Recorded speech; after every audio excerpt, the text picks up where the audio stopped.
إن الحمد لله نحمده ونستعينه ونستغفره ونعوذ بالله من شرور أنفسنا ومن سيئات أعمالنا من يهده الله فلا مضل له ومن يضلل فلا هادي له وأشهد أن لا إله إلا الله وحده لا شريك له وأشهد أن محمدًا عبده ورسوله صلى الله عليه وعلى آله وأصحابه وسلم تسليما كثيرا. Të gjitha falenderimet I takojnë Allahut subhanahu wa ta'ala. Atë falenderojmë, prej Tij ndihmë dhe falje kërkojmë. Dëshmoj se nuk meriton askush të adhurohet pos Allahut azza wa jall, I cili është një dhe nuk ka shok. Dhe dëshmoj se Muhamedi është robi I Allahut dhe I dërguari I Tij. Salavat dhe selame dërgojmë mbi të dërguarin ton, mbi familjen e Tij dhe mbi gjithë shokët e Tij. Xhamatlit të nderuar, Allah subhanahu wa ta'ala në librin e Tij fisnik thotë: يا أيها الذين آمنوا اتقوا الله حق تقاته ولا تموتن إلا وأنتم مسلمون. O ju besimtar, keni frikë Allahun azza wa jall me një frikë të vërtetë dhe mos vdisni ndryshe përveç si musliman. Andaj këshilla ime fillim për vete dhe juve është të kemi frikën Allahut subhanahu wa ta'ala, të kapemi fort për librin e Allahut azza wa jall, për sunetin e pejgamberit sallallahu alaihi wasallam, se aty është shpëtimi jonë këtë botë dhe në botën tjetër. Allahu azza wa jall në librin e Tij fisnik në Kur'an më shumë t'i flet për veten e Tij. Po thuaj se çdo ajet përfundon me ndonjë emër prej emrave të bukur të Allahut subhanahu wa ta'ala. Flet për cilësitë e Tij, për veprimet e Tij plotësi. Dhe kjo për faktin se njeriu ka nevojë ta njeh Allahun Zotin e Tij më shumë se çdo tjetër, më shumë se çka do tjetër. Sepse ai që e njeh Allahun më shumë është më afër Tij. Shpresa në mëshirën e Allahut do të jetë më e madhe. Frika ndaj Tij do të jetë më e lartë dhe do të qëndrojmë më larg nga mëkatet dhe gjunahet. Nesër këtë hyrje do të flasim për një emër nga emrat e Allahut azza wa jall, e që është emri I Allahut El Melik, sunduesi ose sundimtari. Ky emër që është përmend në disa ajete kuranore, pashtu edhe në shumë hadithe profetike. Prej tyre thot Allahu subhanahu wa ta'ala, thot: "Fata'ala Allahu al-Maliku al-Haq, la ilaha illa hu Rabbul Arshil Azim." I lartësuar qoftë Allahu, sundimtari I vërteti, nuk ka të adhuruar me të drejtë pas Tij, Zoti I Fronit madhështor ose I Arshit madhështor. Kuptimi I këtij emri, emrit El Melik, sillet pra rreth sundimit, rreth pushtetit, zotrimit. Dhe kjo nënkupton se Allahu subhanahu wa ta'ala është sunduesi I cili urdhron, e ndalon dhe urdhri I Tij respektohet. Ai vepron dhe vendos me vullnetin E Tij. Cilësia Allahut azza wa jall El Mulk, pra pushteti, nënkupton se ai zotron gjithçka që ekziston dhe ka pushtet mbi çdo gjë. dhe urdhri i tij përmbushet pa asnjë kundërshtim. Dhe nuk ka kush që kundërshton ose e refuzon. Ibn al-Qayyim rahimahullah, dietari i njohur,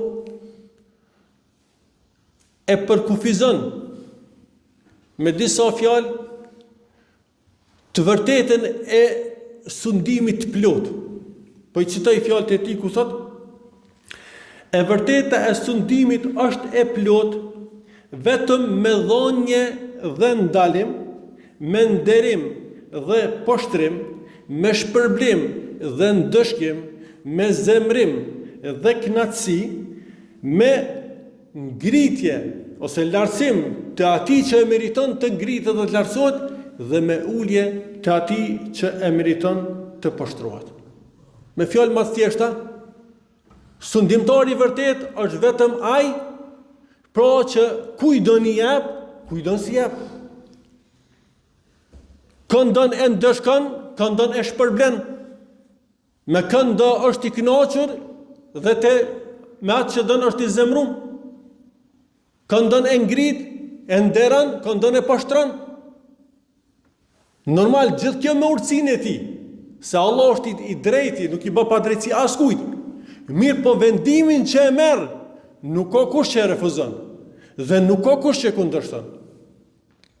Vazhdon dhe përmend ajetin kuranor: Qulillahumma malikal mulk tu'til mulka man tasha wa tanzi'ul mulka mimman tasha wa tu'izzu man tasha wa tudhillu man tasha biyadika al-khair innaka ala kulli shay'in qadir.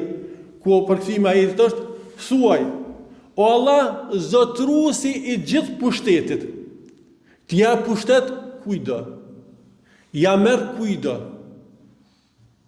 e ngrit, e lartëson këndo, e përul këndo, biyadika al-khair, e gjithë e mira është veç në dorën tonë. Veç në dorën tonë. Ti ki fuqi, je i plot fuqishëm mbi çdo gjë. Vazhdon ajeti tjetër: Tuliju al-lejla fi an-nahari wa tuliju an-nahara fi al-lejl wa tukhriju al-hayya min al-mayyit wa tukhriju al-mayyita min al-hayy wa tarzuqu man tasha'u bighayri hisab. Ti ai që bën nota të hyn tek dita, dita te nota, pra zot notën, ditën, verdimën, e nxjerr të gjallën prej të vdekurës dhe nga vdekura e nxjerr dhe nga gjalla nxjerr të vdekurën, domthon ti ai që jep jetë dhe merr jetë i vetmi, dhe ku i dën ja pa kufi. Po ashtu e përmend ajetin kuranor ku Allah Azza wa Jalla thot: Yes'aluhu man fi s-samawati wa man fi l-ard wa kullu yawmin huwa fi sha'n. Sot ati lutet çdo gjë që gjendet në qiell dhe në tokë. Dhe në çdo kohë ai është i angazhuar në çështje të reja. Fol mëkatet, largon brengat, shun pikëllimet, ndihmon të dobtit, pasuron të varfurit, shëron të smurit, e ngrit të nënshtuarin, e poshtron të fortin, e ndihmon atij që i bëhet zullum. Një shtet vazhdon mos të lexoj çdo fjalë tinaj, një shtet atje e ul, tjetrin e ngrit, i rrotullon kështu ditë. Herë mirë, herë keq, herë vështirësi, herë mirësi.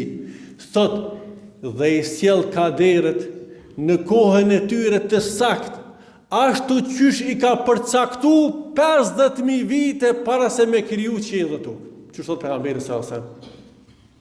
Vin kaderë gjona të rënditura dhe ndodhin dodhit, ashtu qysh i ka caktu 50.000 vite ma herë. Sepse kjo është sundusi, absolut. Kjo është mbretëria e tij.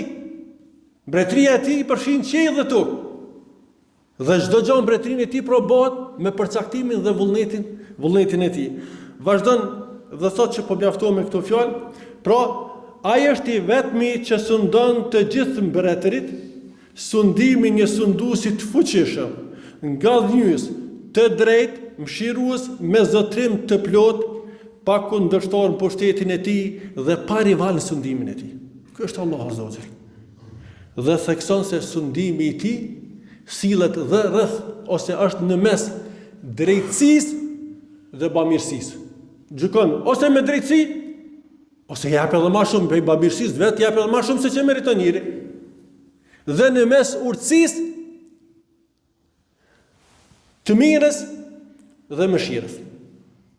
Nuk del pro pushteti i Allahut jashtë këtyne cilësive të mira ose jashtë këtyne veprime të mira. Atëherë, ky është Allah subhanahu wa taala. Ky është pushteti i Allahut te bareke wa taala, që ka mbizotru mbi çdo gjë dhe mbi gjithçka. Kështu që të jetosh në hijen e emrave të Allahut subhanahu wa taala, kjo ndikon te besimtari. Njohja e emrave dhe cilësive të Allahut subhanahu wa taala e bashkon zemrën e shpërqendruar. I hap robit horizontet e gjona për me shiju adhurimin dhe bindjen ndaj Allahut subhanahu wa taala. Dhe largon pengesat si neglizhencën, dyshimin, kundërshtimin, mohimin e këto gjona. Andaj edhe njëri kur e njeh këtë emër përfiton. Ose kur sa herë të kujton këtë emër, sa herë të lexon, sa herë të dëgjon, dhe duhet ta sjell vazhdimisht ndërmend të emrat e Allahut për ty edhe këtë emër. Në momentin e parë për njeriu që dëgjon këtë emër, El Melik, sundimtari, sunduesi, pra e ka ndërdije se Allahu Azza wa Jall ka sundimin absolut, zotron gjithçka. Dhe nuk ka kush që kundërshton vendimin e tij, dhe nuk ka rival në pushtetin e tij.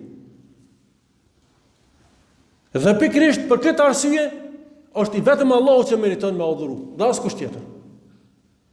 Sa ai është Zoti, ai është sundimtari. Në dorën e tij është gjithçka. Çe lexuam ajetin kuranor. Në dorën e tij është gjithçka.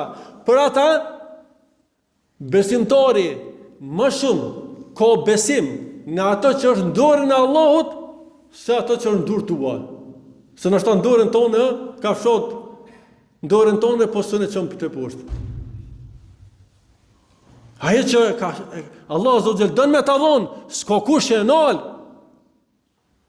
Po atë që në dorën tonë e ki, mund privosh prej saj. Për ata, këta emra,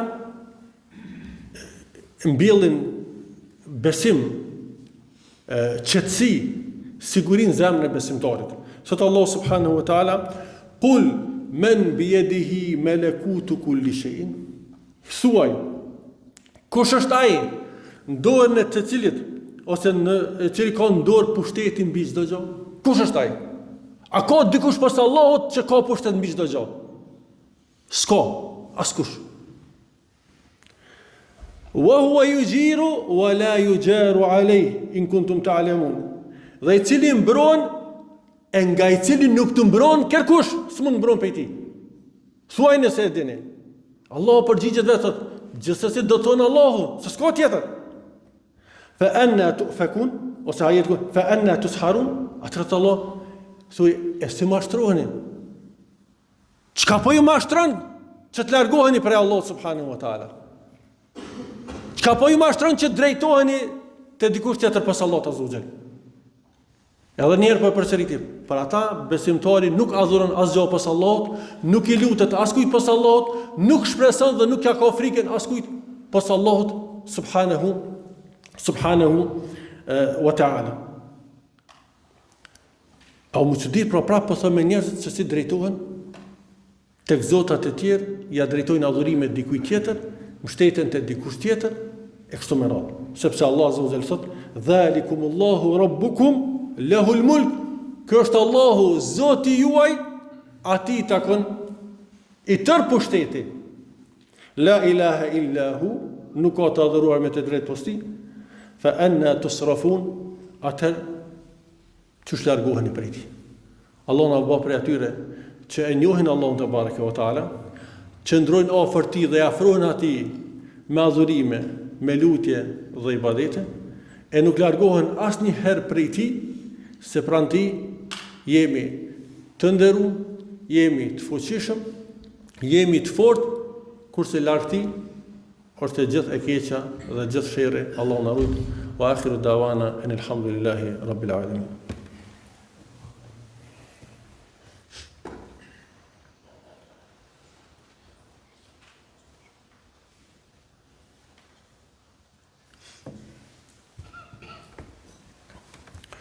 Bismillah, alhamdulillah, wassalatu wassalamu ala rasulillah.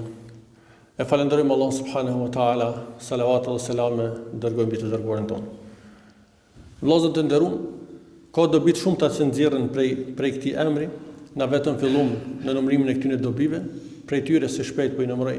Pra njeriu duke njohur këtë emër e din se Allahu vepron çka ai dëshiron. Fa'alul lima yurid, sallallahu Kur'an. Vepron atë që dëshiron, se s'mund e privon askush, s'mund e ndal askush pushtetin e tij. Gjithashtu, njohja e këtij emri e bën robin që me kon i përulëm. Dhe asnjëherë mos me konsideru veten mbi pozitën e robit. Je robi Allahut, je kusht je, edhe nëse je sundimtar në këtë botë. Në atë kuptimin, ki naj mbretëri, ki pushtet, je sultan atje, je president, je qatë do që jeti. Sundel jashtë pushtetit Allahut. Je robi Allahut.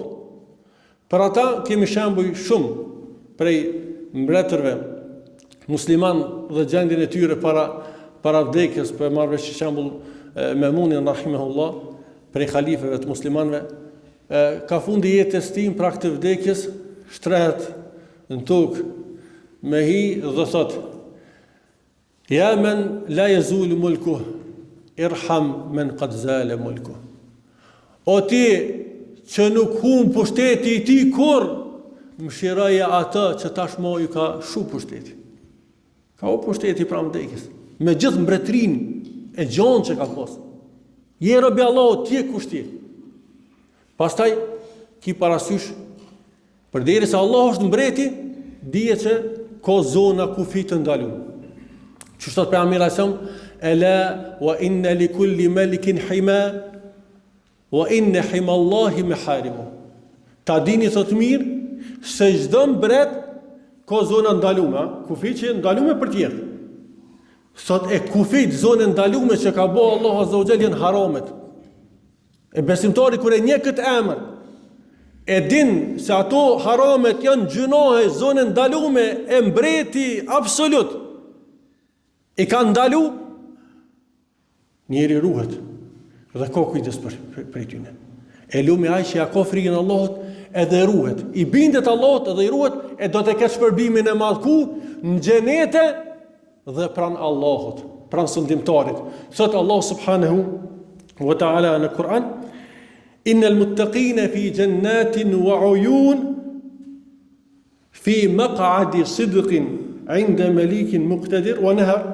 Thot Allah subhanahu wa ta'ala, vërtet innal muttaqina fi jannatin wa nahar, me të vërtet të devotshmit janë në xhenete, në kopshte dhe në lumej, pra që përshkuat shpesh xheneti me lumej, fi maq'adi sidqin 'inda malikin muqtadir, thot në një vend të kënaqshëm pranë sundimtarit të plot fuqishëm. Pranë Allahut. Ky është imani, besimi, këto janë punët e mira, rujtja prej gjunave, ngritin pranë Allahut. Dhe në fund dërgojmë salavat dhe selam me të dërguarin tonë. Allahumma salli ala Muhammedin wa ala Muhammed, kema sallaita ala Ibrahim wa ala Ibrahim innaka Hamidum Majid, wa barik ala Muhammedin wa ala Muhammed kema barakta ala Ibrahim wa ala Ibrahim innaka Hamidum Majid. Inna Allaha ya'muru bil 'adli wal ihsani wa ita'i dhil qurba wa yanha 'anil fahsha'i wal munkari wal baghi ya'idhukum la'allakum tadhakkarun.